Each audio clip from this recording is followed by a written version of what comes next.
তুমি সালাম দাও চেনা অচেনা যে কোনো ব্যক্তিকে। রাস্তা থেকে কষ্টদায়ক বস্তু সরিয়ে ফেলা, এটাও খুব সহজ কাজ। দিনে 100 বার করে সুবহানাল্লাহ ওয়া বিহামদিহি বলেন তো, সুবহানাল্লাহ ওয়া বিহামদিহি। কষ্ট হলো? নেকির উদ্দেশ্যে সালাম করবে, ভোট নেওয়ার উদ্দেশ্যে নয়। ছোট্ট ছোট্ট কতগুলো আমল আপনাদেরকে আমরা শুনিয়ে দিই, যেগুলো বহু নেকি পাবেন। যেমন আল্লাহ রসুল বলছেন, তো আসসালামু আলা মান তাআরিফ ওয়া লাম তাআরিফ, তুমি সালাম দাও চেনা অচেনা যে কোনো ব্যক্তিকে। ছোট্ট একটা বিষয়, কোনো কঠিন ব্যাপার কি এটা? লাভ কি? প্রথমবার সালাম দেবেন, আসসালামু আলাইকুম 10 নেকি, আসসালামু আলাইকুম ওয়া রাহমাতুল্লাহ 20 নেকি, আসসালামু আলাইকুম ওয়া রাহমাতুল্লাহি ওয়া বারাকাতুহু 30 নেকি। এই যে 30টা নেকি পেলেন বিনা কষ্টে। সালাম দিলে সমস্যা নেই, এটা সবাই পারবে না। সবাই হেসে কথা বলবেন, পলিটিক্যাল মুস্কি হাসি না, সত্যিকারের হাসি। আজকাল হাসিরও রকম ফের আছে, হাত বেঁকিয়ে পলিটিক্যাল হাসি একরকম লোকদেরকে আমরা চিনি, এইটা না। খোলা মনে নেকির উদ্দেশ্যে আপনি হাসি মুখে কথা বলবেন, তাহলে তোমার এই হাসিটাও ইবাদত হবে। এটা তিরমিজির হাদিস। কোনো সৎ কাজকে তুচ্ছ মনে করবে না, এমনকি তোমার ভাইয়ের সাথে হাসি মুখে সাক্ষাৎ করা, এটা সহিহ মুসলিমের হাদিস। নেকির উদ্দেশ্যে সালাম করবে, ভোট নেওয়ার উদ্দেশ্যে নয়। রাস্তা থেকে কষ্টদায়ক বস্তু সরিয়ে ফেলা, এটাও খুব সহজ কাজ। রাস্তায় পড়ে আছে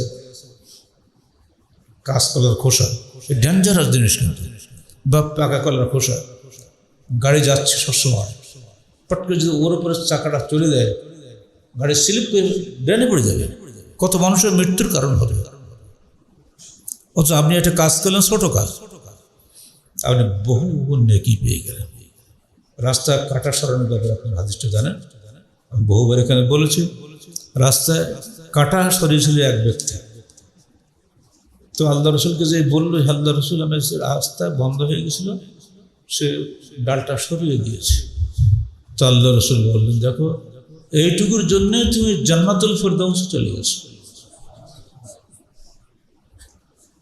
এটা আমাদের জীবনে এখন আমি হাঁটতে পারি না, বহু এগুলি করেছি আমরা, এবং আমার সঙ্গে যারা হাঁটতে তারাও করতো। এর সাথে শুনলে আপনি আশ্চর্য হবে। অনেক একদিন একটা রাস্তার ধারে মরা কুকুর দেখছি। ধরা যে কুকুর যদি এখানে দুর্গন্ধ দেয়, একে তো সরানোর কেউ নেই, কত লোক যে কষ্ট পাচ্ছে।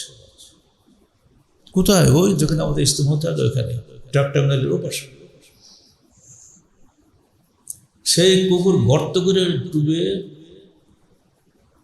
গর্ত করা মানে মাদ্রাসাকে এসে কোদাল নিয়ে গিয়ে গর্ত করে আমার সঙ্গে যা ছিল মিলিয়ে মিলিয়ে অনেকক্ষণ সময় লেগে, কিন্তু এই কুকুর শেষ না করা পর্যন্ত যাওয়া হবে। একই অবস্থা এদিকে যাওয়ার সময় আমাদের আমাদের মিস্ত্রির বাড়ির পাশে, ওখানেও একটা কুকুর ডুবে গর্ত করে ঢেকে দিয়ে তারা আসছে। আমি নিজে আমার সঙ্গে স্লিপ নিয়েছি। এগুলো আপনাদের লাগবে না? আপনাদের জীবন থেকে ঘটতে পারে যে কোনো সময়।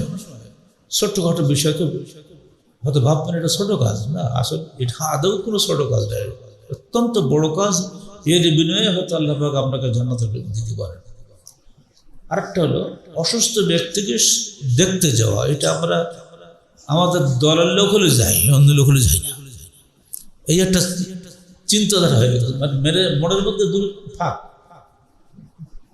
না, চেষ্টা করবেন লোকটা অসুস্থ কিনা, তিনি আত্মীয় হোক বা অনাত্মীয় হোক, প্রতিবেশী পরিচিত।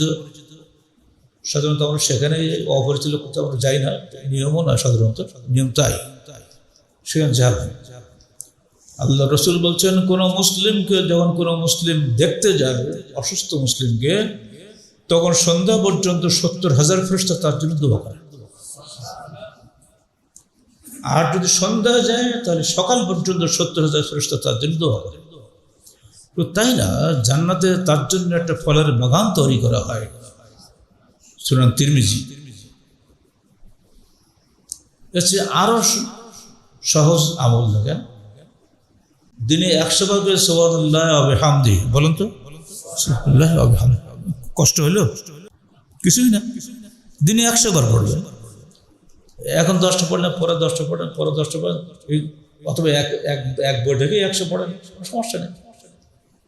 আল্লাহ রাসূল বলছেন, যদি কেউ এটা দিনে 100 বার সুবহানাল্লাহ ওয়া বিহামদি পড়ে, তার সমস্ত গুনাহ মাফ করে দেওয়া হবে, যদি তার গুনাহের পরিমাণ সমুদ্রের ফেনা সমতুল্য হয়। সেই বুখারী, সেই মুসলিম। ছোট্ট ছোট্ট আমল চেষ্টা করবেন আমল করার জন্য। আত্মাহারিক টিভি, ওহির আলোয় উদ্ভাসিত জীবনের জন্য।